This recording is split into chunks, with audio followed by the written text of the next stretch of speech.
এই ভিডিওটা আমার প্রিয় হাদি ভাইয়ের জন্য। হাদি ভাই দুনিয়ার মায়া ছেড়ে চলে গেছে। আল্লাহ তাকে জান্নাতুল ফেরদৌসের উচ্চ মাকাম দান করুক। আমরা চাই আল্লাহ তাআলা যেন হাদি ভাইকে জান্নাত নসিব দান করুক।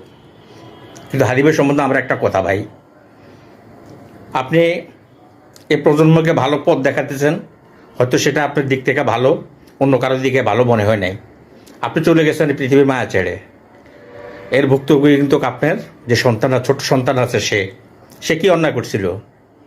আপনি চলে গেছেন, আপনার স্ত্রীকে অন্যায় করছিল। আপনি চলে গেছেন, আপনার মা বাবা তারা কি অন্যায় করছিল? ভাই, সবার উদ্দেশ্যে একটা কথা বলি, আপনারা মেসেজ দেন, আমাদেরকে মেসেজ দেন, আমাদের প্রজন্মকে, পরবর্তী প্রজন্মকে মেসেজ দেন ভালো কিছু করার জন্য, কিন্তু সেটা যেন সহিংসতার পথ না হয়। প্রতিটা জীবনেই মানুষের কাছে মূল্যবান, প্রত্যেকটা জীবন প্রত্যেকটা পরিবারের কাছে মূল্যবান। অন্তত এই কথাগুলি আগামীতে যারা আসবে, যারা পরবর্তী পদক্ষেপ নিবে, যারা পরবর্তী দেশকে নেতৃত্ব দিবে, সবার এটা বোঝা উচিত, সবার এটা জানা উচিত।